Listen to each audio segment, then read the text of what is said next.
Dans cet élan de louange, dans cet élan d'acclamation, est-ce que nous pouvons recevoir la parole de ce soir? Recevons la parole de ce soir, s'il vous plaît, par nos acclamations. Merci, merci. Merci. Vous pouvez vous asseoir, que Dieu vous bénisse. Nous bénissons le Seigneur pour la soirée d'aujourd'hui. Nous sommes heureux de nous retrouver sous la bénédiction de l'Éternel. Je pense qu'avec des musiques comme ça, il fallait carrément arrêter. Sinon, on ne peut pas arrêter, on ne peut pas faire la transition. Ça chauffe, et puis on est emporté. Les enfants de Dieu, nous n'avons pas trop d'expérience de joie. Nous sommes très forts quand on est triste, on prie. Mais quand on est dans la joie, on ne sait pas se réjouir. Je n'ai jamais compris ce phénomène-là. Moi-même, j'en ai comme problème. Donc, ne pensez pas que je suis exclu de cette affaire-là.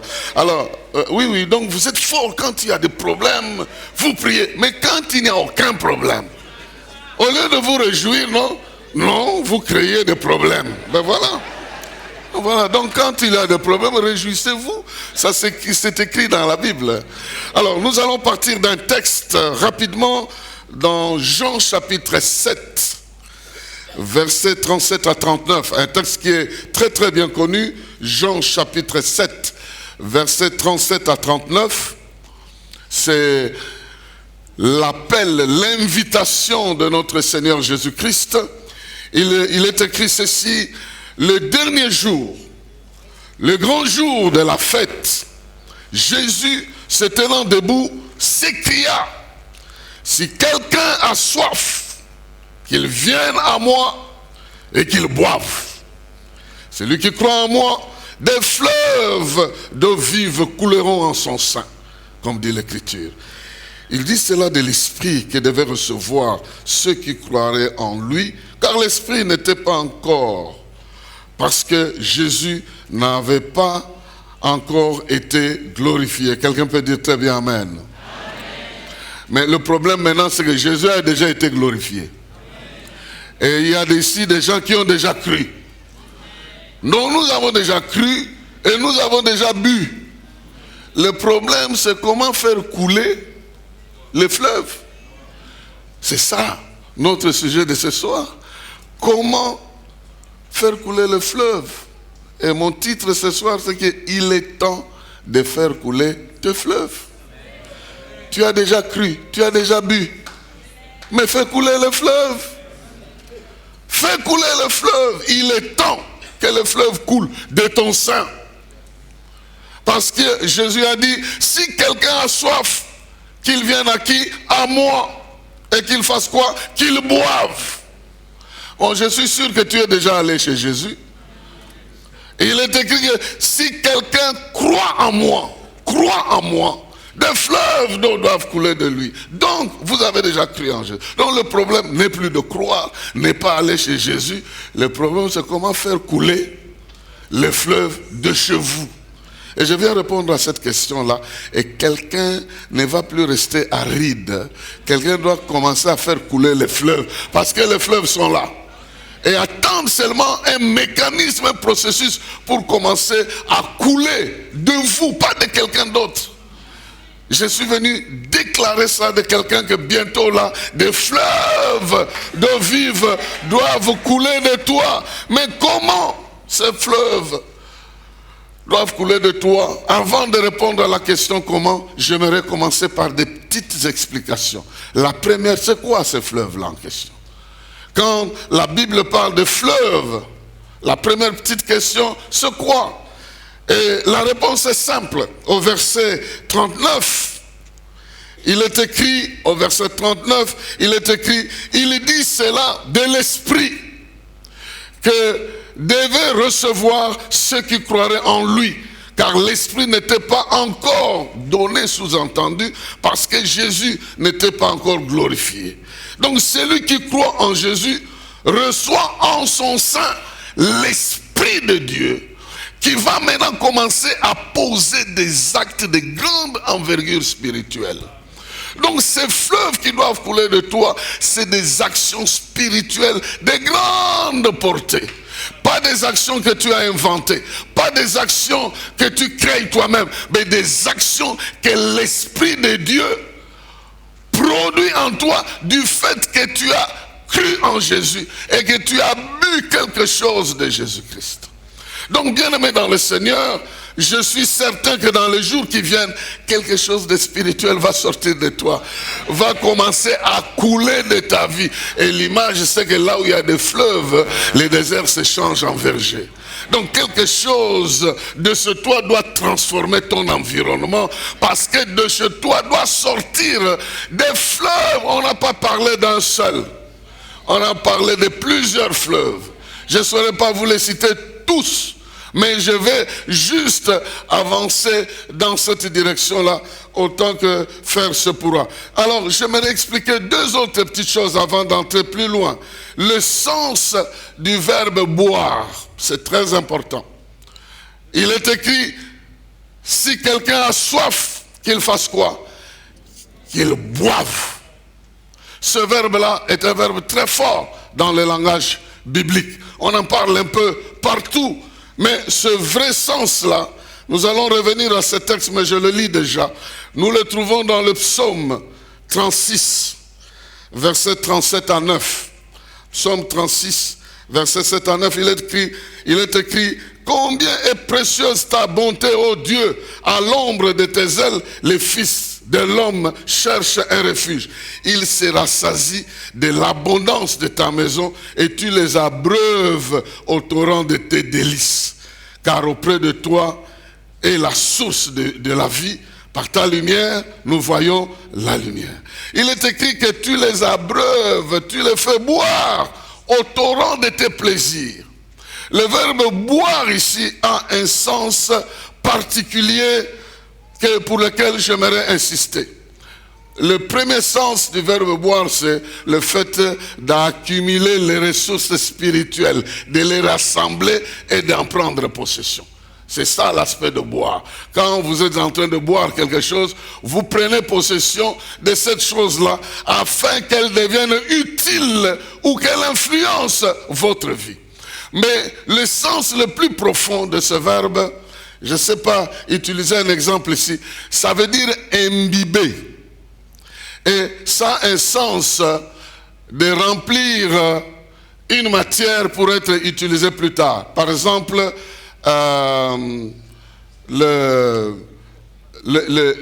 l'éponge. Ça se dit souvent de l'éponge. Quand vous versez l'eau sur l'éponge, l'éponge conserve cette eau-là. L'éponge va conserver cette eau jusqu'au moment où vous en aurez besoin. Bon, vous allez, les gens qui comptent l'argent, ils vont toucher l'éponge. Mais avant de toucher l'éponge, ils versent quoi? Ils versent de l'eau. Et l'eau, l'éponge garde l'eau, il touche l'éponge. Mais maintenant, si tu veux verser cette eau-là, tu prends l'éponge, tu fais quoi? Tu presses l'éponge. Tu vas voir que l'eau qui a quitté un endroit, conservée dans l'éponge, va couler. C'est l'idée. C'est l'idée que quelque chose, oh mon Dieu, quelque chose doit venir de Jésus et faire sa résidence en toi. Et à partir de toi, ça doit commencer à couler, ça doit commencer à sortir. Et si ça doit venir de Jésus, ce n'est pas n'importe quoi. La Bible dit que c'est par lui et en lui qu'ont été toutes choses. Rien de ce qui a été fait n'a été fait sans lui. Et tout ce qui a été fait par lui. Et s'il y a quelque chose de lui qui entre en toi et qui doit couler par toi, des choses qui n'existaient pas doivent commencer à exister. Et toi, tu dois comprendre qu'il y a une importance de faire couler ce qui est en toi, parce que ce n'est pas n'importe quoi. Mais la troisième chose que j'aimerais ajouter sur ce verbe, c'est que c'est une action répétitive. C'est une action répétitive qui rend le fait permanent. C'est-à-dire, chaque fois que tu as soif, tu fais quoi? Tu bois. Et de cette eau-là, des fleuves vont couler de toi. Ce n'est pas un acte que tu as fait une fois et puis tu es allé oublier. Non. C'est quelque chose. Aussi longtemps que Jésus est vivant, la Bible dit que Dieu est la source de la vie. Et lorsque nous vivons avec lui, nous sommes connectés à la source de la vie. Et parce que nous sommes connectés à la source de la vie, donc nous pouvons produire cette vie-là qui est en nous. Rappelez-vous, nous sommes ici dans le domaine spirituel. Boire, c'est croire, c'est recevoir, c'est accumuler, c'est inonder sa vie de ce que nous avons cherché auprès de Jésus et que nous avons reçu. Mais ce que nous avons reçu, c'est l'Esprit qui vient en nous pour agir conformément aux besoins et aux choses de notre vie. Le troisième mot que j'aimerais soulever ici, avant d'aller plus loin, c'est le sens du mot intérieur ou le sein. Des fleuves d'eau vive couleront d'où? De son sein, de l'intérieur. Ce mot-là peut prêter de confusion. Mais la Bible n'a pas dit ça coulera de son cœur. Jésus a utilisé un mot qui généralise. Parce que bibliquement parlant, dans l'intérieur de l'homme, il y a deux sources. Et je vais rapidement parler de ces deux sources-là. La première source, c'est le cœur. Et la deuxième source, ce sont les reins.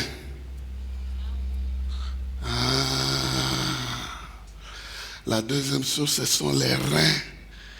Et je vais rapidement, en fait, je n'invente rien, je vous donne simplement, ce n'est pas un enseignement, peut-être qu'un jour on en reviendra.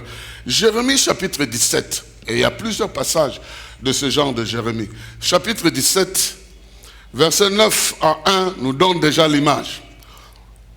Il dit, le cœur est tortueux par-dessus tout, il est méchant, qui peut le connaître? Moi, l'Éternel. J'éprouve le cœur et je sonde quoi? Je sonde les reins pour rendre à chacun selon ses voies, selon le fruit de ses œuvres. Je vais revenir aux reins après. Laissez-moi commencer par le cœur, parce que nous parlons de comment nous pouvons produire, faire couler les eaux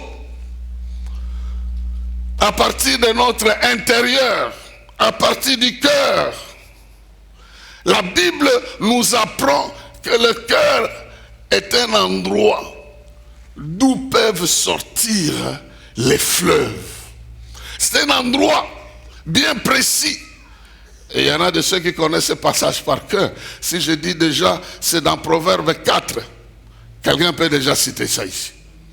Et il est écrit ceci au verset 20 à 24. Retenez ceci, c'est très important, parce que avant de comprendre comment vous devez faire jaillir, la Bible dit dans Proverbes chapitre 4 verset 20, mon fils, sois attentif à mes paroles, prête l'oreille à mes discours, qu'ils ne s'éloignent pas de tes yeux, garde-les dans le fond de ton cœur, car c'est là la vie pour ceux qui les trouvent, c'est la santé pour leur corps. Garde ton cœur plus que toute autre chose, car de lui viennent quoi? Les sources de la vie.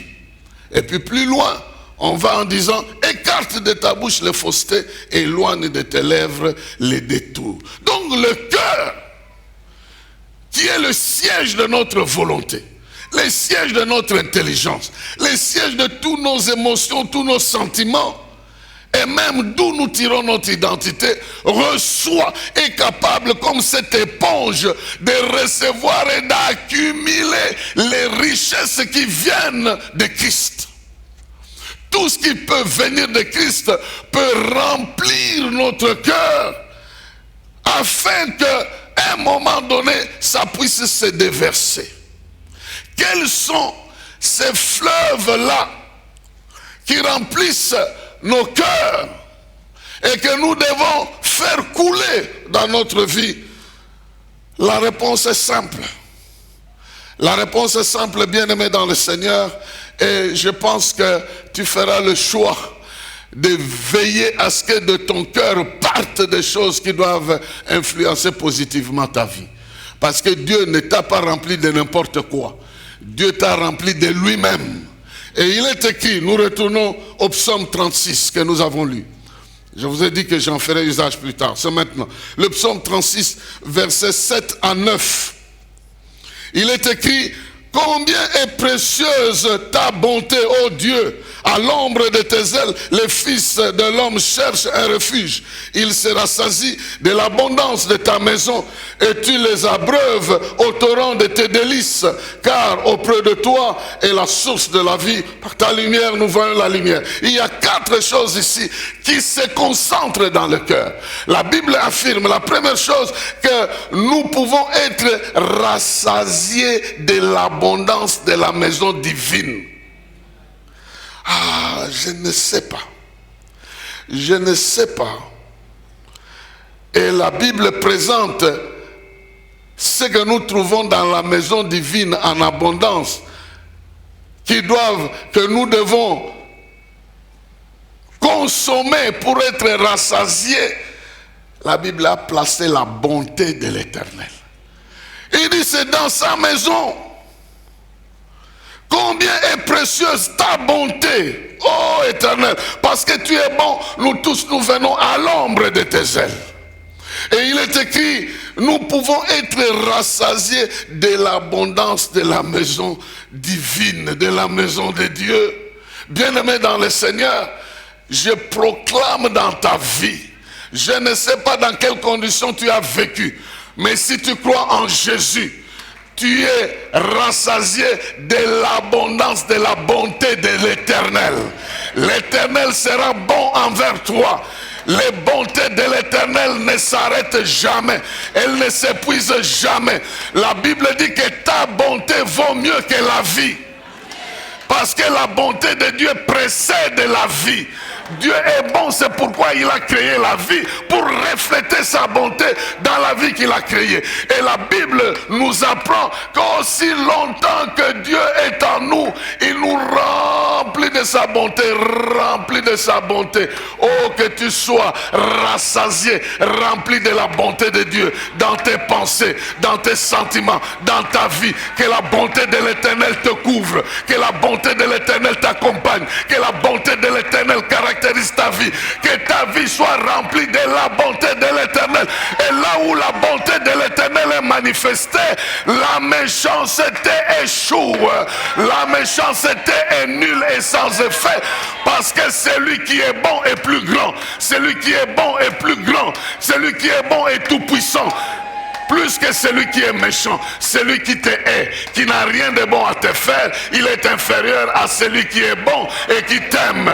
Je déclare, tant que tu resteras dans la maison de l'Éternel, tu trouveras la bonté de l'Éternel. Vivre dans la maison de l'Éternel, tu ne rencontreras jamais la méchanceté de l'Éternel. Tu ne trouveras que la bonté de l'Éternel. Que la bonté de l'Éternel te remplisse. Mais que tu sois rassasié de l'abondance de ses bontés.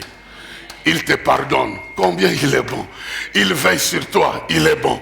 Il te donne la respiration. Il est bon. Il te sauve des dangers. Il est bon. Que sa bonté devienne ta respiration. La source même de ton existence. C'est la bonté de l'Éternel. Et là où il a vu qu'il n'était pas bon, il a fait ce qu'il devait faire. Chaque fois qu'il le voit, oh non, il n'est pas bon que l'homme soit seul. Il a fait ce qu'il devait faire. Donc vous comprenez que même la femme est un signe de la bonté de l'Éternel.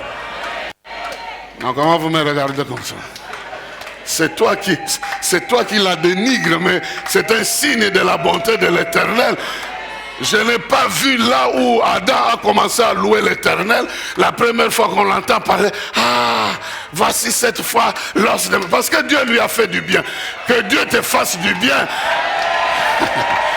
Et tu vois, quand Dieu te fait du bien, de ta bouche coule les remerciements, la reconnaissance, l'adoration. Je suis déjà en train de vous parler des fleuves qui sont en train de sortir du fait que tu es rempli de la bonté de Dieu.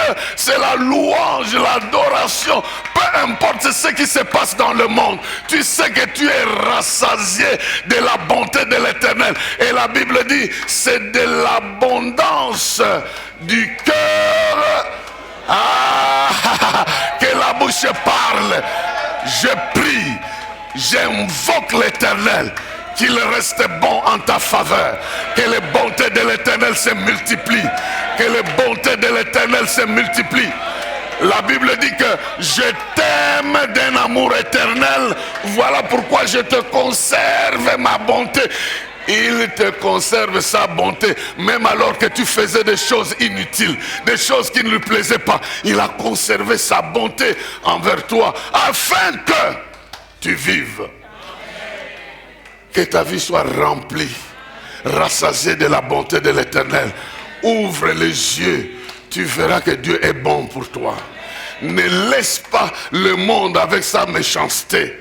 Même si tu l'as trouvé, tu as trouvé cette méchanceté dans l'église, chez les pasteurs, chez les sœurs, chez les frères, chez les diacres. Ça n'a rien à voir avec Dieu, rien à voir. Rien à voir avec la maison de Dieu. Rien à voir. Rien à voir. Ne va jamais taxer Dieu de quoi que ce soit à cause de quelque chose qui t'arrive. Dieu est bon, point barre. Il est bon et il restera bon et il t'inondera de sa bonté et sois béni de sa bonté. Au nom de Jésus-Christ, qu'il te fasse toujours du bien et il te fera toujours du bien. Il est écrit, c'est auprès de toi que nous sommes abreuvés, que nous buvons. Ici, la Bible est allée plus loin. Nous buvons les délices de Dieu, les plaisirs. Ce qui fait plaisir à Dieu, c'est ça que tu bois. Maintenant, tu me demandes, qu'est-ce qui fait plaisir à Dieu? Ta santé fait plaisir à Dieu. Ta joie fait plaisir à Dieu. Ton bonheur fait plaisir à Dieu. Quand tu vis dans l'aisance, dans la santé, dans la bonté, dans la plénitude de la vie, ça fait plaisir à Dieu. Et Dieu te fait boire tout ce qui doit se produire comme des choses qui doivent lui faire plaisir en disant, voilà l'enfant qui habite chez moi. Vous vous rendez compte, les enfants qui habitent chez les gens, on les rencontre dans la rue avec les effets de ce qu'ils vivent chez les gens. Là, je parle comme un enfant. Donc, tu vas voir quelqu'un qui vit dans une maison où on le maltraite, tu vas voir la maltraitance dans sa vie. Celui qui vit dans une maison où on l'honore, tu vas avoir cette joie dans sa vie. Et chez Dieu, c'est le plaisir. Les délices, c'est le même terme de Éden. Le jardin d'Éden, c'est le jardin des délices, des plaisirs. C'est-à-dire, dans ce jardin, tu trouves tout ce qu'il te faut pour ta vie, pour être heureux, être heureux. Point. Être heureux. Jouir de la vie. Et de la même manière que la joie des enfants, le bonheur des enfants, devient le plaisir des parents, de la même manière, ton Père qui est dans les cieux, ça lui fait énormément de joie de voir que tu l'adores, tu lui fais confiance, et tu te reposes sur lui, tu comptes sur lui, tu ne penses qu'à lui, tu le cherches de tout cœur, tu demeures auprès de lui, il te donnera ce que ton cœur désire. Lorsque nous vivons dans la maison de l'Éternel, il prend plaisir à nous bénir. Il prend plaisir à nous. Son plaisir, c'est de nous faire du bien. Allez voir ce qui arrive à la brebis qui chante son berger. L'Éternel est mon berger. Ah, je ne manquerai de rien. Qu'est-ce qu'il fait pour moi? Les verts pâturages, les eaux paisibles, le sentier de la justice. Il traite même le cas de mes adversaires. Dans l'ombre de la mort, dans cette vallée, il est avec moi. Et résultat, le bonheur et la grâce feront quoi? M'accompagneront tous les jours de ma vie. Je suis, et ça fait plaisir à Dieu. Ça fait plaisir à Dieu. Donc, lorsque tu bois, tu crois en Jésus, Dieu met en place tout ce qu'il doit lui faire plaisir dans ta vie. Quand tu cries, il interviendra. Quand tu le cherches, il répondra. Quand tu l'invoques, il te répondra. Donc, il va se faire plaisir de te faire du bien. La bonté qui est déjà remplie en toi va se faire accompagner des actes de son amour. Afin que toi aussi tu répondes par l'amour. Quand quand Dieu te bénit abondamment, le bonheur et la grâce t'accompagnent. Toi aussi, tu fais sortir cet amour-là. Comme dit la Bible, tu aimeras l'Éternel de tout ton cœur, de toutes tes pensées, de toute ta force. Et cet amour ne sera pas seulement chez Dieu. Tu répandras ça autour de toi. Tu aimeras les autres comme Dieu t'aime. Bien-aimé dans le Seigneur, il y a ce fleuve qui sort. Non pas parce que nous sommes remplis de la bénédiction de Dieu, de la bonté de Dieu, et nous commençons à l'adorer. Parce que ce fleuve-là, il va dans toutes les directions. Je ne pouvais pas vous dire que depuis Genèse, il y avait 4 directions de fleuves. Toi aussi, dans ta vie, il y a des fleuves qui vont couler vers Dieu. Il y a des fleuves qui vont couler dans le monde. Il y a des fleuves qui vont couler chez tes ennemis. Je vous dirai ce qui va se passer. Et il y a des fleuves qui seront pour ton avenir, proprement dit.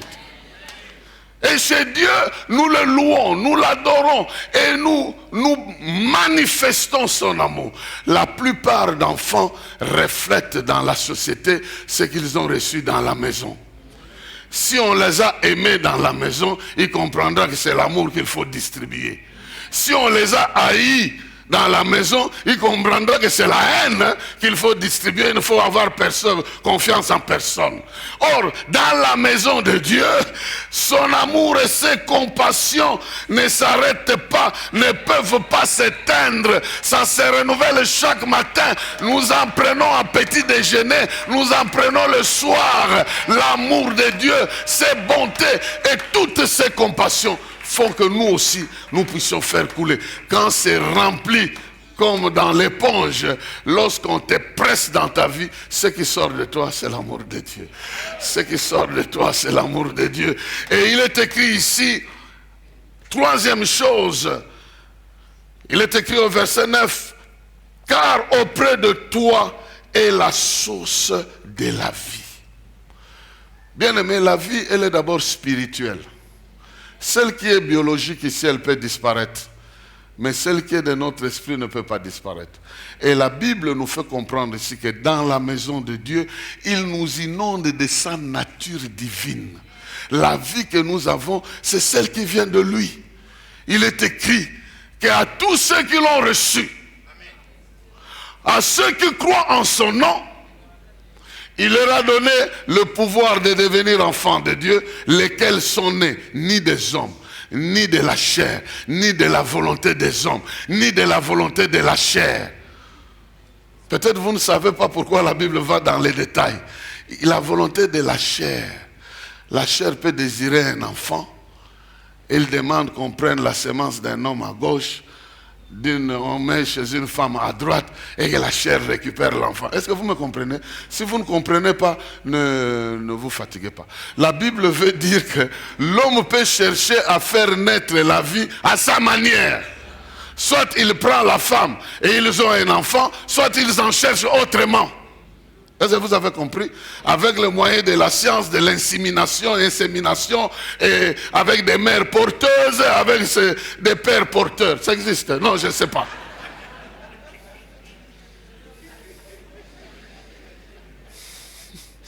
Donc vous comprenez que dans la volonté de l'homme, il y a plusieurs manières de chercher à voir. Mais chez Dieu, à tous ceux qui l'ont reçu, Dieu leur a donné le pouvoir de devenir enfants de Dieu. Il n'y a pas de petite fabrication à côté. Ils ont la nature de Dieu en lui-même. Si Dieu est saint, ils sont saints. Si Dieu est puissant, ils sont puissants. Si Dieu est grand, ils sont grands. Donc tu as la nature divine en train de se développer en toi. On peut confondre un lion à un chat, mais on ne le confondra pas toujours. Laissez le temps au temps. On va voir, ce n'est pas un chat, c'est un lion. On peut te confondre à un petit maudit de la famille. C'est pas vrai. Mais on te laisse le temps. On voit que celui qui est en toi, il t'a déjà béni de toutes sortes de bénédictions dans le lieu céleste et qui doivent se présenter dans ta vie parce que ta vie est indomptable, invincible et ta vie doit précéder ou même prévaloir à tout ce que l'ennemi est en train de présenter dans ta vie. Bien-aimé dans le Seigneur, la vie que tu as, elle n'est pas celle du papa ni de la maman. Elle est celle qui vient de Dieu, qui a créé toutes choses en son image, qui t'a créé en ton image, en son image, et qui a mis en toi l'essence, les qualités de sa propre personne. De la même manière qu'on peut confondre un enfant croyant que c'est son père, de la même manière le diable peut voir ça, c'est Jésus-Christ, ni plus ni moins. Les gens te voient comme quelqu'un qui marche à pied souffrant, n'ayant même pas le moyen d'entrer dans cette histoire qui a 3 pneus. J'ai même vu des gens se renverser en se précipitant pour monter dessus. Cela veut dire que Dieu va te bénir pour que tu dépasses en vitesse cette matière de retardement qui embrouille la marche sur la route. Que Dieu nous sorte de ces histoires-là. Il y a des pays où vous ne verrez jamais ça. Et chez nous aussi, ça va disparaître. Je suis sûr que ça va disparaître. Ça disparaîtra parce que toi, tu seras béni et tu mettras 20 véhicules, 100 véhicules en circulation. Regardez-moi, les gens qui sont en train de...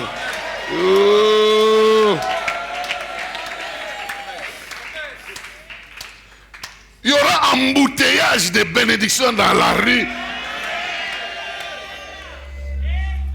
Hein? Maintenant, les chauffeurs de Tiraf se chamaillent avec les chauffeurs de Manassé. Qu'est-ce qui va se passer? On va les faire entendre. On va les laisser partir. Chacun va se faire assurer chez un frère qui gère l'assurance. Est-ce que vous comprenez ces choses-là? Je vais revenir à la fin. Si je ne dis pas ces choses, rappelez-moi. Je vais revenir à la fin. Quelqu'un doit sortir ici avec des sources qui doivent commencer à couler de lui, commencer à sortir de sa propre vie. Je disais que nous sommes branchés à la vie. La troisième chose que nous trouvons dans la maison de Dieu, c'est que lui-même est la source de vie. Source de vie. Tout ce dont tu as besoin dans la vie, il a ça. Et la vie commence avec lui. Et la vie qui vient de lui a déjà englouti la mort. Donc chez lui, c'est la vie, point. Et cette vie, elle vient en abondance. Donc tu dois l'avoir en abondance. En abondance. Cette vie vient avec l'abondance de la joie, de la paix, de la bénédiction matérielle, spirituelle, familiale. Et tout ce que tu peux nommer dans ta vie, cette vie vient et entraîne en toi la nature divine. Donc il faut qu'on voie des fleuves de la nature divine couler au travers de toi. On te fait la guerre, on ne sait pas te vaincre. Oui, il a joué ça quelque part. Et puis il est en train de vivre ça. Mais ça, il n'a pas eu ça ailleurs. Sinon, c'est Jésus-Christ. Même quelqu'un qui bégaye, le diable fuit avant qu'il n'ait terminé. Parce que le diable sait que Ata beti libaku. Le les bandits donc il va nécessairement fuir avant même qu'il. Tu peux être faible, mais la vie qui est en toi, elle n'est pas faible. Elle n'est pas faible. Peu importe comment tu es venu dans le monde. Oh non, moi je suis le fruit de l'inceste, c'est mon grand, je m'en fous de l'inceste. Mais ce qui est vrai, c'est que Jésus est entré. Là où il est entré, ça change de nature. Est-ce que les mages qui sont allés adorer Jésus ont demandé qu'on les déplace, qu'on les mette dans un endroit un peu plus beau pour qu'on l'adore? Non. Là où les bêtes mangeaient, là même là, la situation a changé. Ta vie n'a pas besoin d'être améliorée par les hommes. Ta vie subira la transformation de celle qui vient d'en haut. Alors, vous voyez, lorsque nous sommes remplis de lui, sa bonté, son amour, sa vie nous remplit, nous n'allons que manifester ça dans le monde dans lequel nous vivons. Et la quatrième chose, là, il dit, nous sommes connectés à ta lumière. C'est par ta lumière que nous voyons la lumière. C'est par l'intelligence, la sagesse, la gloire de Dieu que nous vivons notre gloire. En d'autres termes, nous sommes connectés à la source de la démonstration de la puissance de Dieu. Parce que la lumière fait allusion à la puissance. La lumière ne combat pas les ténèbres, mais la lumière chasse les ténèbres. Là où il y a la lumière, les ténèbres ne peuvent pas demeurer.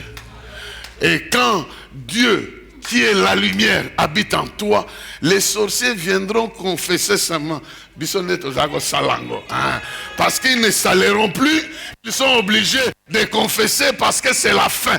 Parce que quand Dieu amène les gens à la lumière, c'est que les ténèbres ne fonctionnent plus. Il y a des œuvres de ténèbres qui doivent cesser de fonctionner parce que la lumière a brillé. Et dans ta vie, c'est cette lumière de la gloire de Dieu qui doit couler. On te fera la guerre, on ne te vaincra pas. La victoire est à toi. La gloire de Dieu se manifeste. Jésus a dit, je leur ai donné la gloire que tu m'as donnée. Je leur ai donné. Donc ce qui est en toi, dans ton éponge du cœur là, c'est la gloire de Dieu. Il suffit de savoir comment il faut presser ça pour que ça puisse sortir. Je laisse d'abord là. Je rentre dans la deuxième source rapidement. Je vous ai dit qu'il y avait deux sources. Donc vous voyez, je peux foncer dans la source du cœur. Je vais reprendre à la fin comment nous pouvons faire couler de ces deux sources. La deuxième source, c'est les reins. Genèse chapitre 35. Rapidement, Genèse 35, versets 11 à 13. Il est écrit ceci. Genèse 35, versets 11 à 13. Dieu lui dit, je suis le Dieu tout-puissant, sois fécond et multiplie. Une nation et une multitude de nations naîtront de toi, et des rois.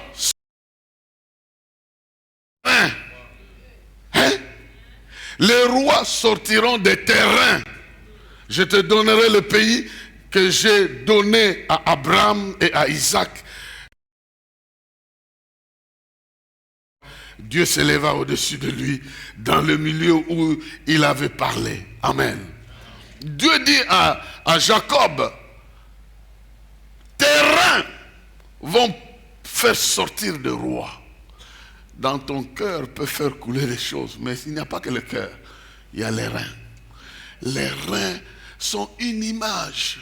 Je vais avancer. Deuxième passage pour t'éclairer. Dieu est en train d'éclairer Job. Parce qu'à ce niveau-là, ses reins n'ont pas bien fonctionné. Job, chapitre 40, versets 15 à 19. C'est Dieu qui parle à Job. Versets 15 à 19. Dieu lui présente une de ses œuvres. Ah, le Créateur. Il sait nous vanter, hein. Dieu dit, voici l'hippopotame à qui j'ai donné la vie comme à toi. J'ai donné à l'hippopotame la vie comme je t'ai donné. Donc, comme je te parle de l'hippopotame, comment l'hippopotame fonctionne, c'est comme ça aussi toi tu dois fonctionner à ton niveau. L'hippopotame, il mange l'herbe comme le bœuf, mais je ne dis pas que tu vas manger l'herbe. Le voici, sa force est dans ses reins. Sa force est dans ses reins, sa vigueur dans les muscles de son ventre. Il plie sa queue aussi ferme qu'un cèdre, comme un arbre. Les nerfs de ses cuisses sont entrelacés. Ses os sont comme des tubes de reins. Ses membres sont comme des barres de fer. Il est la première des œuvres de Dieu. C'est lui qui l'a fait, l'a pourvu d'un glaive. Est-ce que vous avez déjà vu l'hippopotame avec l'épée? Ici on dit que Dieu lui a donné l'épée. Donc l'instrument avec lequel il doit se battre, et sa force vient d'où? De ses reins.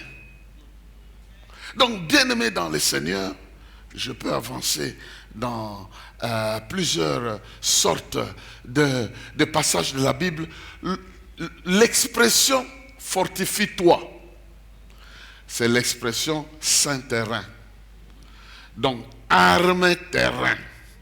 Parce que, à l'époque, comme nous allons le citer un peu en passant, au niveau des reins, on mettait quoi? La ceinture. Et c'est à ce niveau aussi qu'on mettait l'épée. Non seulement la ceinture, mais l'épée se mettait là. C'est l'image pour dire qu'il y a une force cachée dans les reins. Mais les reins représentent quoi? Les reins représentent toute notre conscience et notre système de réflexion. C'est ça. C'est ça que la Bible appelle les reins. Notre manière de réfléchir, de prendre conscience. Si tu es conscient que tu es dans la victoire, tu marcheras dans la victoire. La Bible dit, combat le bon combat de la foi. Mais elle ne s'arrête pas là. Avec quoi?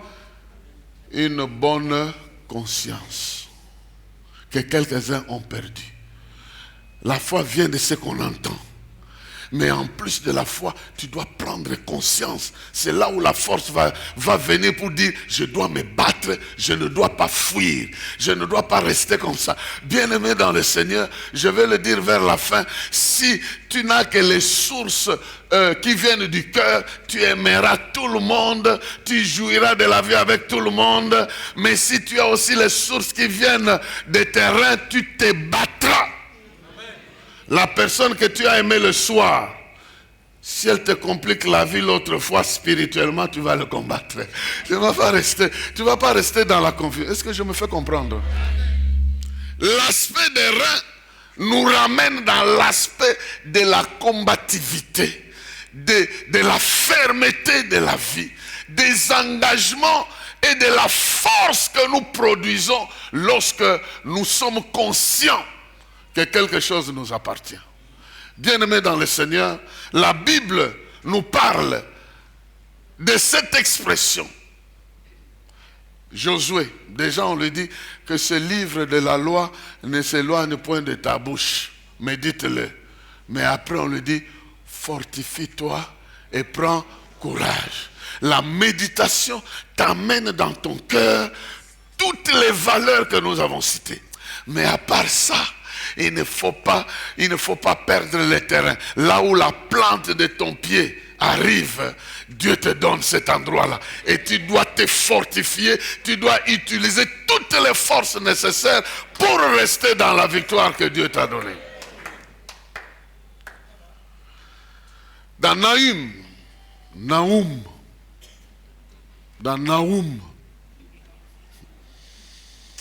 il y a même des gens qui ne vont pas retrouver ça. Nahum chapitre 2, versets 1 à 2. On nous parle des reins. Chapitre 2, versets 1 à 2. Le destructeur marche contre toi. Le destructeur, il marche contre toi. Mais toi, qu'est-ce que tu dois faire? Garde la forteresse, veille sur la route, affermis tes reins, recueille toute la force. Il s'appelle destructeur. Il vient contre toi, mais toi tu ne dois pas fuir.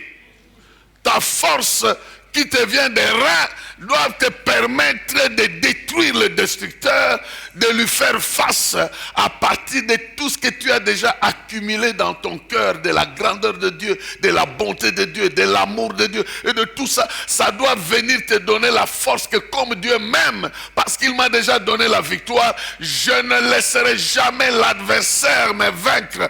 Il faut que l'adversaire sente aussi que quelque chose sortira de moi contre lui. Le destructeur vient contre toi. Ici, 4 informations ou 4 instructions. Garde la forteresse. Cela veut dire quoi? Prends conscience que tu es dans un lieu fort. La forteresse, c'est un lieu fort. Là où l'ennemi, quand il vient, il ne peut jamais te vaincre. Or, notre forteresse, c'est notre alliance avec Dieu. C'est notre communion avec Dieu. Il est en train de le dire. L'ennemi est en train de venir. Il s'appelle destructeur. Mais toi, sache que tu es dans un lieu fort qui ne peut pas être détruit. Il s'appelle destructeur de ses propres histoires. Mais le destructeur a des limites. Il y a des endroits qui sont indestructibles.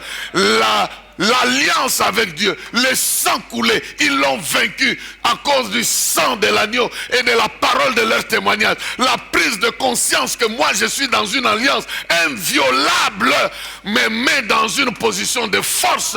On me fera la guerre, on ne me vaincra pas.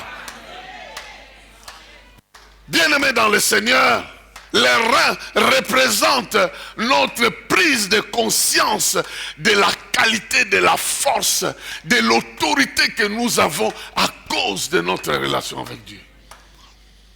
C'est pourquoi on dit toujours fortifie-toi. C'est-à-dire, prends la force qui est en Dieu et applique ça. Donc je réfléchis, je crois en Jésus. Je récupère, je crois en lui et l'esprit qui est en moi me arme. Mes armes ne sont pas charnelles, elles sont spirituelles. Elles s'attachent à mes reins, à mes faces, à tous les aspects de ma vie. Il dit surveille la route. Surveille la route.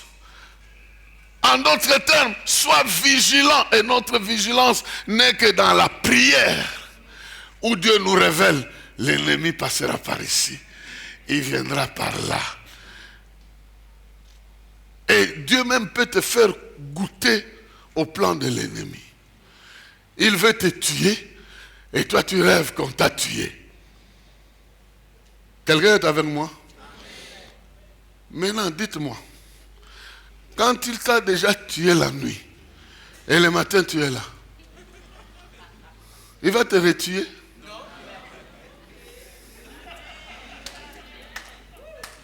Dieu précède les plans de l'ennemi et tu participes à ces plans-là sans qu'il l'ait mis en action. Tu meurs déjà. Il te montre.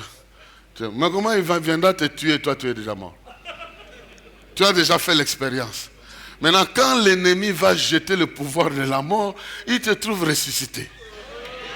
Parce que Dieu, je ne sais pas si vous comprenez. Dieu, des fois, vous fait passer par des expériences. Et il y a même des gens qui disent, il ne faut pas accepter ces choses-là. Oh. Et si tu rêves que ton fils est mort, alors pourquoi tu... Refusez cela. Changez le contenu de cette histoire-là. Voyez la victoire que Dieu va vous donner. Parce que dans la maison de Dieu, il n'y a que la bonté. Et cette mort vient d'où? Dieu te fait voir qu'il y a un ennemi qui a préparé ce plan. Je te fais goûter avant qu'il n'arrive. Tu goûtes ce plan-là, tu le condamnes. Et maintenant tu veilles et dis, Ayananou, même avant qu'il n'arrive ici, je vais lui résister au nom de... Lorsque les reins sont fortifiés, Dieu nous fait passer par des expériences pour que nous ne puissions pas fuir. Pour que nous puissions connaître la route que l'ennemi va utiliser. Et Dieu est fort en révélation. Invoque-moi, je ferai quoi? Je te répondrai. Je t'annoncerai des choses cachées. Au lieu de faire le deuil, oh non, réveille-toi, dis, ça c'est la voix du diable. Je fais quoi? Je détruis ça. Je marche sur les serpents, les scorpions et sur toute la puissance de l'adversaire. Rien ne pourra me nuire. Tu fais couler ta foi en action. L'autorité que Dieu t'a donnée contre les puissances des ténèbres. Et Dieu te donne la victoire. Souvent, c'est nous qui ne savons pas interpréter ces choses. On croit que c'est un fait accompli. Ton rêve n'est pas un fait accompli. C'est toi qui dois décider ce que ça doit devenir. Si c'est bon, accepte ça et confesse. Si c'est mauvais, refute ça. Je disais à quelqu'un, Ola limabe, rela la malam. Quoi? Je me réveille la nuit, ce songe-là, je l'annule. Dieu, donne-moi la vérité. Je veux songe, voilà les choses. quelque chose. Il doit te révéler ce qui est vrai. Il y a des gens qui considèrent ça fait accompli, ils sortent toute la journée est abîmé à cause du rêve de la nuit. Ah, Saint-Terrain. Il faut faire couler quelque chose de terrain pour que le monde qui t'entoure sache que tu n'es pas n'importe qui et tu ne laisses pas n'importe qui avoir tout ce que Dieu t'a donné. Il est écrit, surveille la route. Il vient par où cet ennemi-là? Il vient par le mensonge, il vient par la haine, il vient par la colère, il vient par ceci, cela. Dieu va te montrer. Il va te révéler, il va te montrer par quelle voie. Mais souvent quand Dieu te révèle, il te révèle comme si tu passais toi-même cette expérience-là. Il y a des gens saints qui dorment la nuit et disent, ah mais il y a une femme qui m'a menacé ici. Dieu veut te montrer que l'ennemi prépare ce chemin-là. Maintenant, quand tu sais qu'il viendra par ce chemin, tu fais quoi? Tu prends tes gardes, non? Il y a mon fils qui a pleuré toute une journée. Il était malheureux. Il a fait un rêve. Dans ce rêve-là, son ami lui avait demandé, je ne sais pas quoi, il lui avait demandé quelque chose. Lui, il avait cette chose-là. Il lui a menti que non, je n'ai pas. Et le rêve s'est arrêté. Il a dit, je devais lui donner, il faut que je rêve encore pour que je lui donne. Il dit, mais Dieu veut t'apprendre que il faut offrir, il faut partager. Il veut te faire goûter déjà le mauvais côté des mensonges et de l'égoïsme. Maintenant là, tu as goûté à ça. Dans la pratique, quand il va te demander, tu vas faire quoi? Tu vas donner parce que tu as déjà goûté. Tu as déjà goûté au mauvais côté de cette chose-là. Parce que Dieu t'a fait faire des expériences afin que tu prennes contrôle de la route. Troisième chose, il dit affermis tes reins, donc prends la force avec toi. Prends conscience de ton pouvoir, arme-toi, prends toutes les armes spirituelles avec toi parce que cet ennemi, c'est lui qui doit fuir, toi tu ne dois pas fuir. Bien-aimés dans le Seigneur, les sources qui viennent de nos reins, c'est des sources de force, de combat, de résistance, de l'application de notre foi sur le terrain du combat contre l'adversaire. Quand vous lisez ce texte de Naoum, je vais le lire à la fin pour bénir quelqu'un. Avec ça, nous allons terminer. Vous allez voir que l'ennemi est effectivement arrivé. Il y avait des flèches dans tous les sens. Il lançait les flèches, mais Israël aussi lançait des flèches. Parce qu'il connaissait par quel chemin l'ennemi va venir. Il s'est déjà protégé avec le bouclier de la foi, mais il lançait aussi des flèches. La Bible dit que quand vous voyez, c'est comme les torrents de feu et de flèches qui circulent. Parce que nous n'allons pas laisser les terrains à l'ennemi et le contempler en train de nous détruire. Jamais de la vie. Jamais nous laisserons les terrains. Je regarde ma famille et dis, famille n'a pas baby sango na bandoki. Alors qu'est-ce que tu es allé faire dans cette famille? Tu es irresponsable.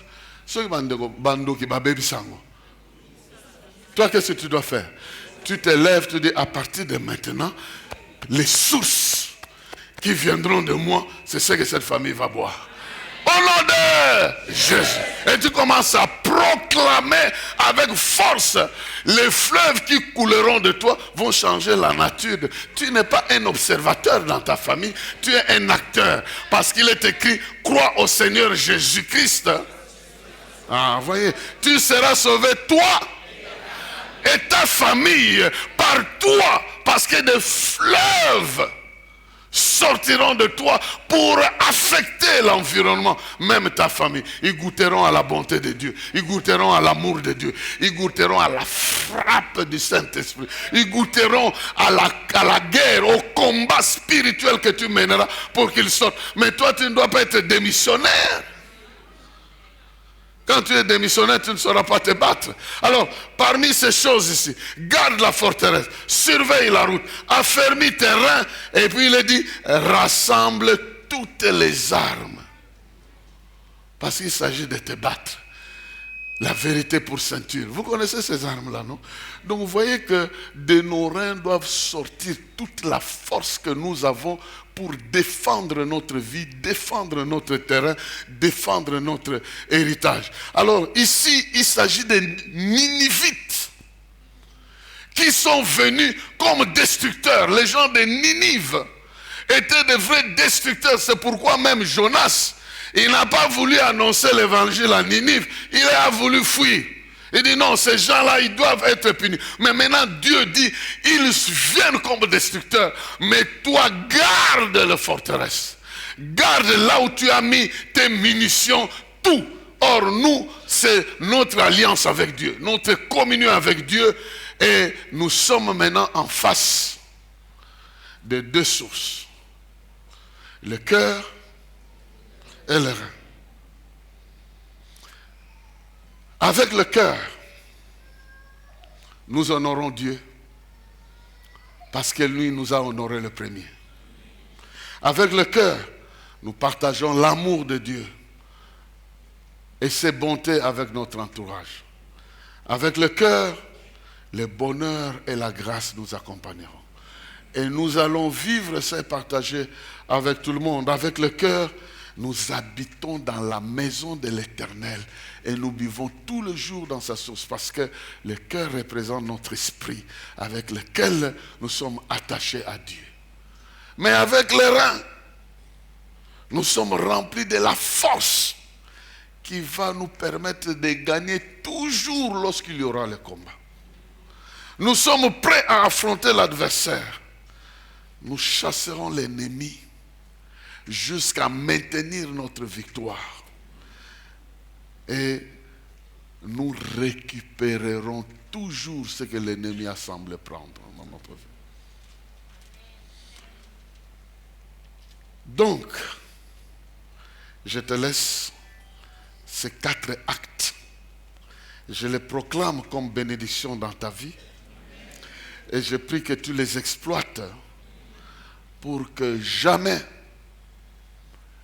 tu ne souffres alors que tu dois faire couler ce qui est en toi. Nous retournons dans Nahum pour terminer. Le verset 2 dit ceci. Car l'Éternel rebâtit la gloire de Jacob et la gloire d'Israël, parce que les pillards les ont pillés et ont détruit leur sceptre. L'Éternel est déterminé à rebâtir ta gloire. Jacob et Israël. Jacob, c'est le nom que ses parents lui ont donné. Israël, c'est le nom que l'Éternel lui a donné. Que tu sois dans le sens matériel, biologique de ta vie ou dans le sens spirituel, l'Éternel veut rétablir ta gloire. Et parce qu'il veut rétablir ta gloire, ton esprit est en train de m'entendre. Reçois cette parole.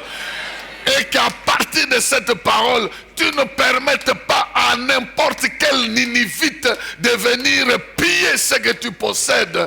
Parce que Dieu veut rétablir ta gloire. On t'a négligé dans la famille. On t'a négligé partout.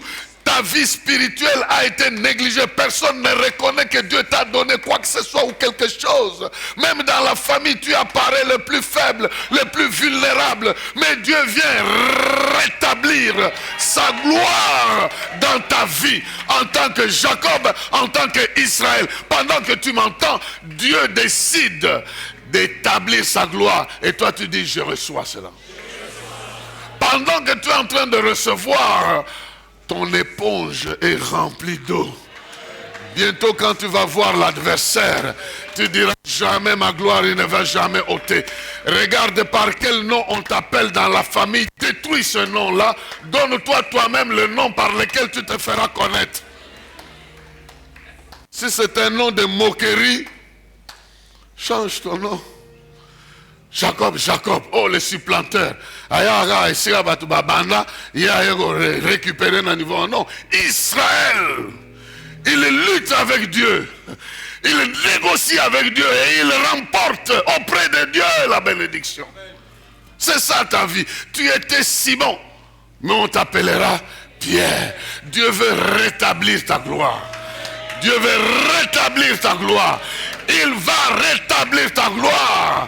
La gloire que Dieu t'a donnée, qui a été volée parce qu'on ne t'a pas aimé, on ne t'a pas donné la chance, on ne t'a pas facilité les choses, on ne t'a pas facilité les choses. On t'a pris ton père alors que tu en avais besoin, on t'a pris ta mère alors que tu en avais besoin, on t'a pris le foyer qui s'est éclaté, tu t'es retrouvé à gauche, à droite alors que tu en avais besoin, et maintenant ta vie a été volée, tu as été perturbé, mais Dieu dit, je vais rétablir la gloire.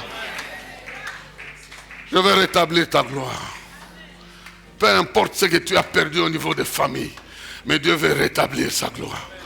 Peu importe ce que tu as subi parce que la famille s'est brisée, peu importe, mais Dieu veut rétablir sa gloire. Dieu parle à Jacob, tu es en train de fuir ton frère, il y a des conflits dans la famille, mais moi je vais rétablir la gloire. Tu es Israël, tu luttes avec Dieu, tu as des choses que tu veux réaliser. Je vais rétablir la gloire. Que Dieu voie ta vie. Et pendant que tu es là, tu vas faire couler le fleuve de la gloire de Dieu dans ta vie. Parce que la lumière de Dieu brille en toi. Parce que les paroles de Dieu abondent en toi. Parce que la présence de Dieu devient manifeste en toi. La première chose, Dieu a dit, moi je vais rétablir ta gloire. Alors ne fuis pas saint terrain. Deuxième chose, qu'il en soit ainsi. Qu'il en soit ainsi. Le verset 6 dit, les portes des fleuves sont ouvertes et les palais s'écroulent. En d'autres termes, les fleuves vont passer au niveau du palais de ce roi qui t'a maltraité, et le palais va s'écrouler.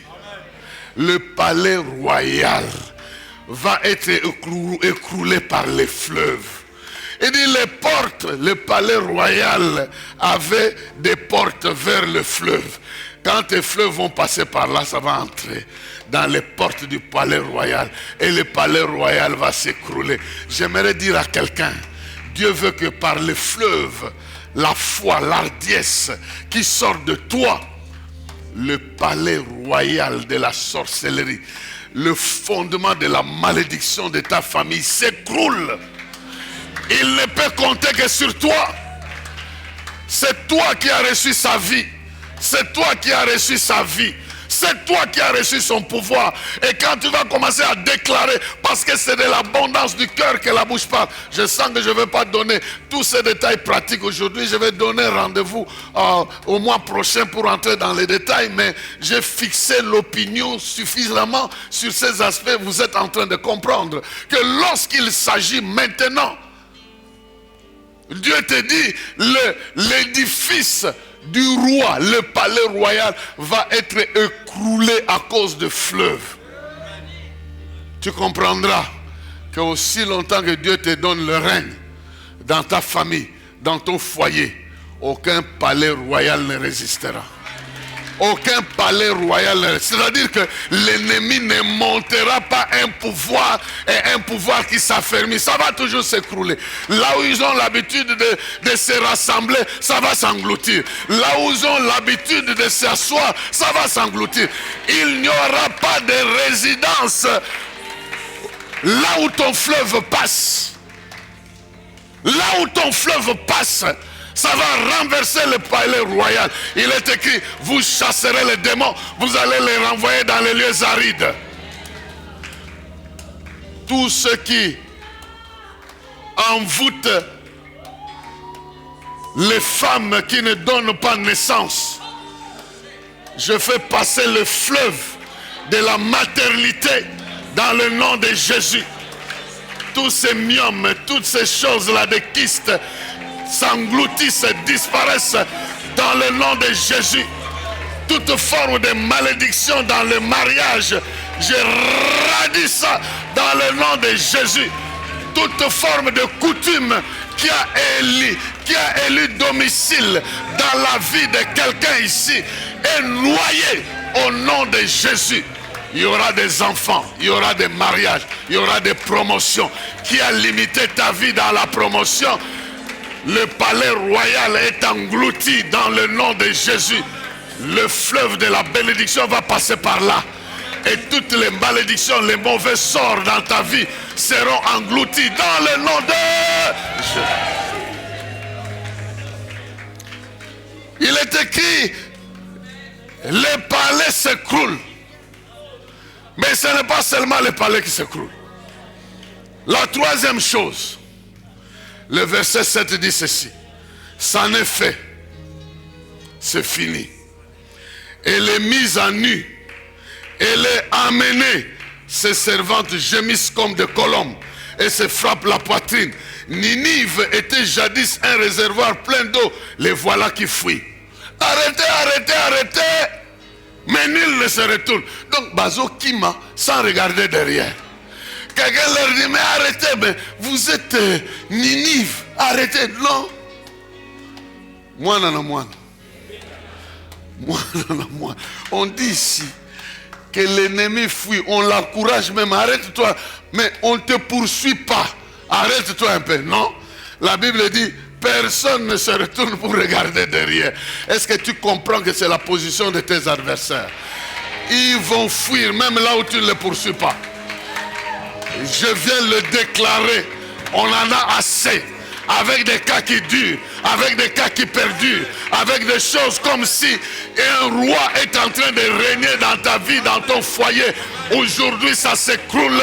Ninive doit fuir. Ses serviteurs doivent fuir. Ils doivent fuir sans jamais regarder en arrière. Au nom de Jésus, ceux qui t'ont menacé doivent prendre la fuite. Tu ne dois pas laisser tes millions entre les mains des gens qui te maudissent. Tu laisses ta santé entre les mains des gens qui te maudissent. Tu laisses tes affaires entre les mains des gens qui te maudissent. Tu n'as pas laissé ta promotion auprès des Ninivites. Ils doivent prendre fuite. Ce qui est à toi doit être à toi. Tes adversaires doivent fuir sans jamais avoir le courage de revenir. Il y en a de ceux qui ont fui hier et qui sont revenus. Mais ce que je déclare aujourd'hui, ils fuiront pour toujours. Parce que Dieu met fin. Il met fin à un système qui te tracassait. Je le déclare au nom de Jésus. Là, je ne t'enseigne rien, mais je proclame la parole de Dieu. De la même manière qu'il a parlé aux disciples et les disciples ont parlé au peuple, de la même manière qu'il nous parle aujourd'hui et nous vous parlons. Je vous le déclare au nom de Jésus. Ces adversaires ne regarderont plus en arrière. Ils vont partir pour toujours. Ils vont fuir. Je le proclame dans ta vie au nom de Jésus. Parce que ici, Dieu est en train de dire à son peuple, reste en poste, prends tes gardes, surveille la route, parce que ces gens-là vont fuir. Ils vont fuir, ils ne vont plus regarder. On va les arrêter, mais ils vont fuir. Je te préviens, il y en a même que tu salueras en train de te fuir. Il y a des gens qui arriveront jusqu'à te fuir. Pourquoi? À cause de la puissance. À cause de l'onction qui se dégagera de toi. Et la dernière chose, il est écrit là-bas, maintenant pillez Ninive. Pillez. Il est écrit verset 9, pillez l'argent, pillez l'or. Il y a des trésors sans fin, des richesses en objets précieux de toute espèce. Ça veut dire quoi? Les destructeurs, il est venu vous détruire et il a pris vos biens, il a commencé à vivre avec. Maintenant qu'il fuit, ces biens-là qui étaient aux destructeurs, c'est en fait tes biens. Alors récupère ton or, récupère ton argent, récupère des richesses. En Jésus-Christ, nous sommes bénis de toutes sortes de bénédictions. Qu'est-ce que tu as perdu dans la vie? Qu'est-ce qui s'est fracassé dans ta vie? Qu'est-ce qui s'est abîmé dans ta vie? Qu'est-ce que tu as perdu après cet événement Dieu dit tu peux récupérer. Il y a une façon de renouveler la vie. Il y a une façon de reprendre à zéro. Il y a une façon de continuer avec des richesses. Des richesses. Des richesses que Dieu met à ta disposition. Je sens l'esprit. Je sens l'esprit. Je le sens. En train de dire, ça n'est fini. C'est terminé. Ce n'est plus lui, c'est toi. Ce n'est plus Ninive, c'est toi. Ce n'est plus l'adversaire, c'est toi. L'or, l'argent, les biens, tant spirituels que matériels, on va les retrouver chez toi. On va les retrouver chez toi. Les richesses spirituelles, la foi, l'onction, la puissance, la foi qui déplace les montagnes. La puissance de Dieu qui impacte ton environnement. Tu déclares une chose, la chose te respecte parce que Dieu est derrière ta parole.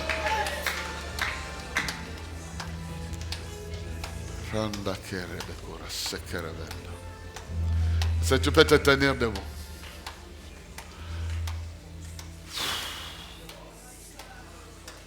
Il y a des feux qui circulent ici.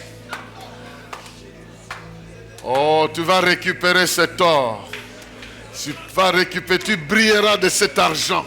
Les gens te verront. L'habit de veuvage, l'habit de malheur, l'habit de chômeur, l'habit de quelqu'un qui chôme dans la solitude, de célibat condamné, manœuvré par l'ennemi. Ça se déchire au nom de Jésus.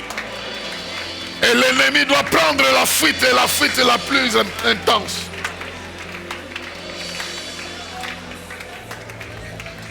La fuite est la fuite la plus intense.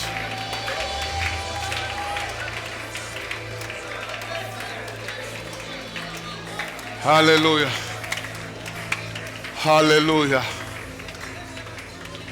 Alléluia.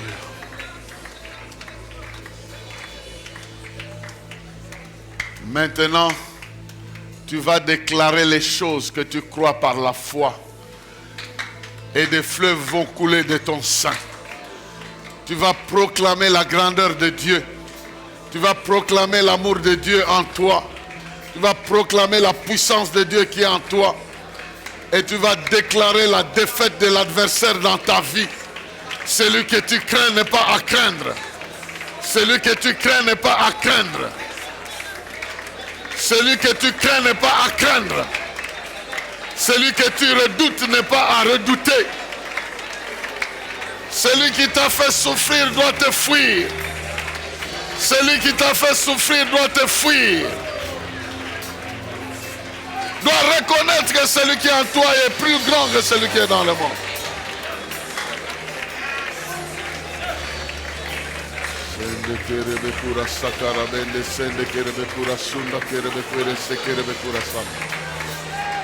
Hey, ya kerebende se kerebe kurasana. Bere kerebe kwere sukura bende sende kerebe kurasana. Randa kerebe kwere sukura be kwere sende kerebe kurasana. Yere sende kerebe kurasana kura bende. Celui qui a soif, qu'il boive. Qu'il boive. Qu'il croit. Qu'il proclame la foi. La foi dans ton avenir. La foi dans ta victoire. La foi dans la gloire de Dieu dans ta vie. Hey, la foi dans un avenir certain. La foi parce que Dieu t'ouvre le passage.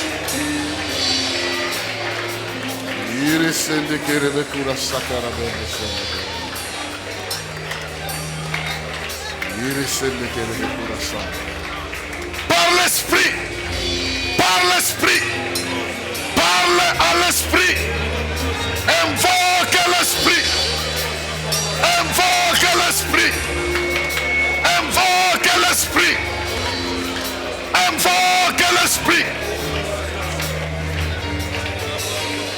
te bénisse. Qu'il renouvelle son onction dans ta vie. Et qu'un tour nouveau commence dans ta vie.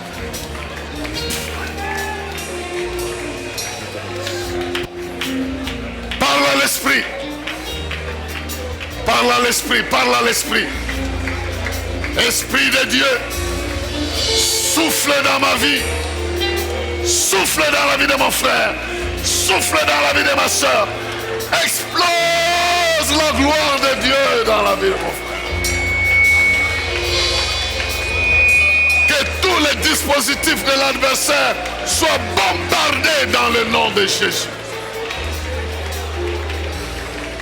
Que tout ce que l'ennemi a planté soit anéanti, soit englouti.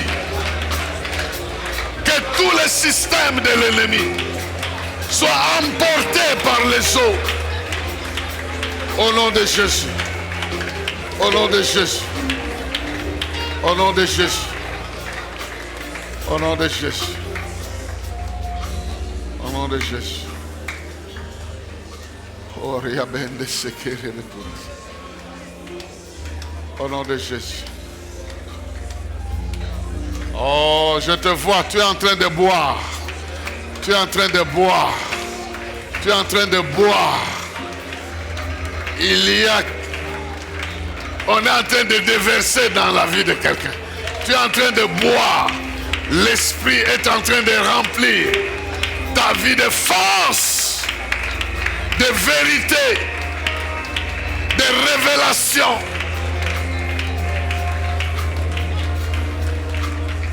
Tu connaîtras la vérité. Elle te rendra libre. La vérité, c'est que tu es béni. La vérité, c'est que tu es béni. La vérité, c'est que tu as la victoire. La vérité, c'est que Dieu t'aime. La vérité, c'est que Dieu t'a donné la victoire. La vérité, c'est que tu as la vie. La vérité, c'est que cette vie est en abondance. La vérité, c'est qu'on te fera la guerre, mais qu'on ne te vaincra pas. La vérité, c'est que Dieu est avec toi. Et si Dieu est avec toi, tous ceux qui sont contre toi ne pourront jamais réussir. La vérité, la vérité, la vérité, la vérité.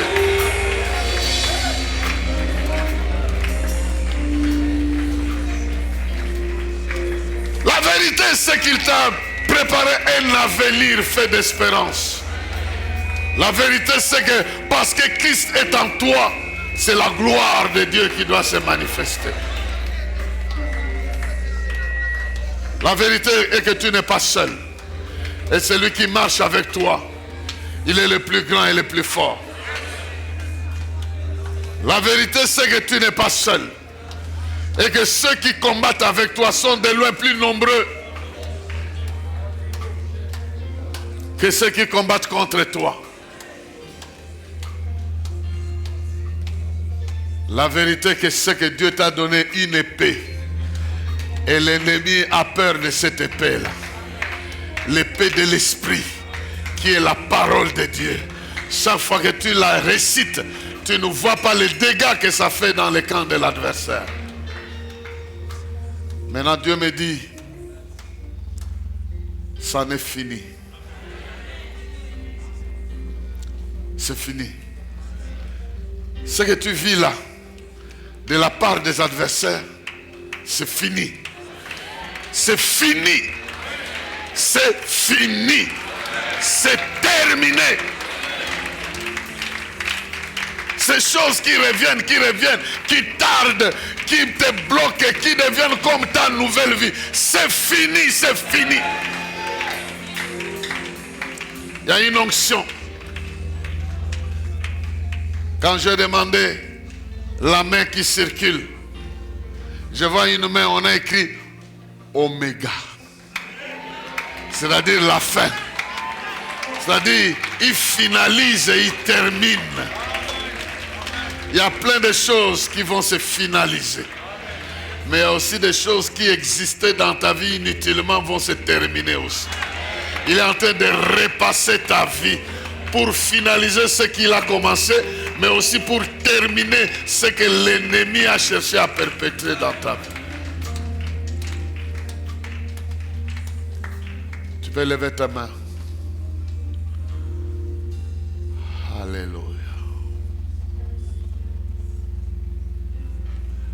arrête un peu la musique.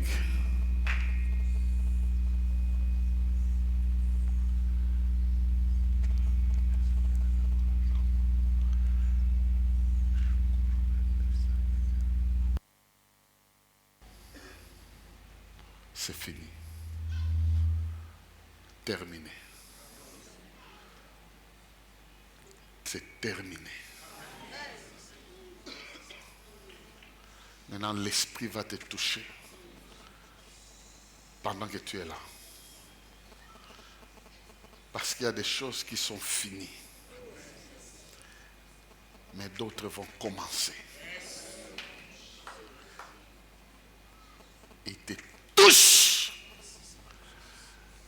Et tu reçois de sa plénitude la force, la victoire.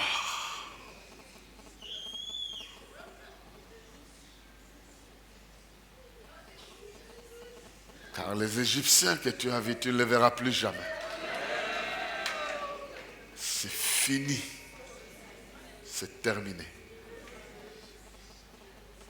Cette maladie qui t'est rongée périodiquement, c'est fini, c'est terminé. Terminé. Ces adversaires qui te combattaient sans fin, ils sont fatigués. Ils prennent la fuite. Et puis c'est fini.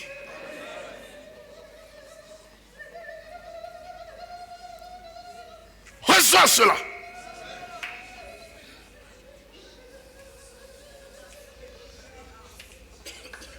Il y a des habits qui se déchirent ici.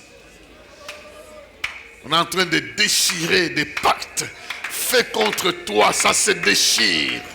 Ça se déchire ici. Des œuvres de l'adversaire se déchirent. Ça se brise. Parce que l'ennemi, il est mis à nu. La lumière brille dans ta vie. Tu ne seras plus jamais dans l'ignorance des choses que Dieu a prévues pour toi.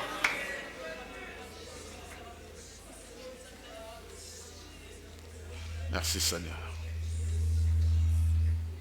Maintenant que tu es béni, est-ce que tu peux donner 1 minute d'acclamation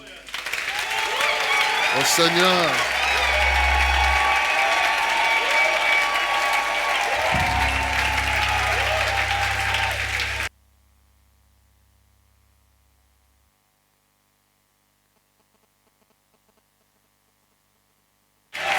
Une minute, è dominante.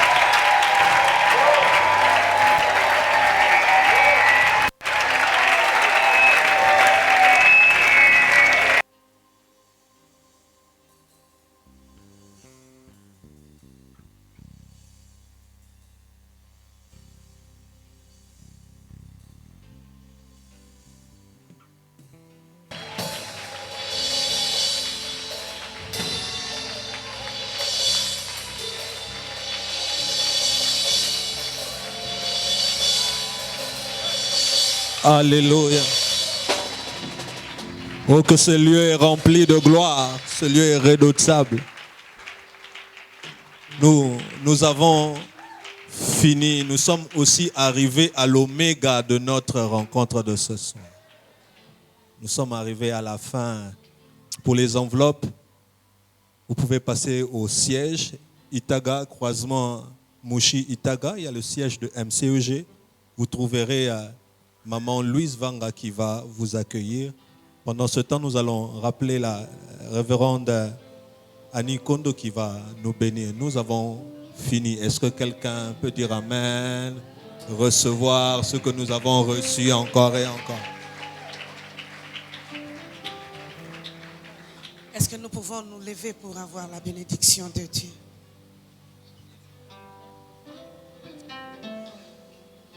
Nous sommes fiers, Père, de savoir que lorsque tu prends des décisions sur nos vies, tu les accomplis. Et ce soir, nous venons auprès de toi pour te dire, accomplis ce que tu as promis en chacun de nous. Nous le désirons du plus profond de nos cœurs et de nos vies.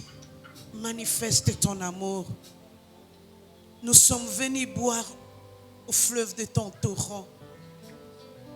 Que tu puisses nous embraser par ta présence et tes actions, mais aussi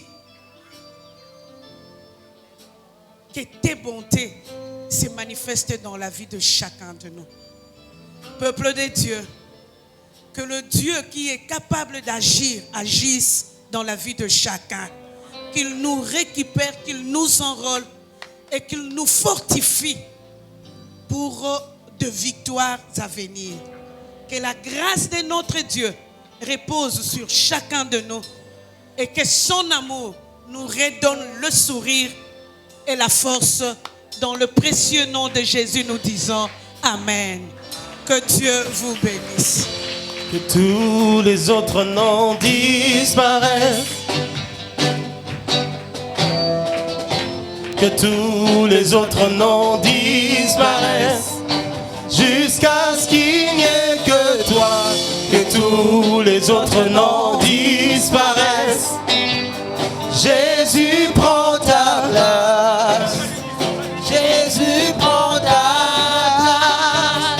Oh, tous les autres noms. Que tous les autres noms disparaissent. Yeah, yeah.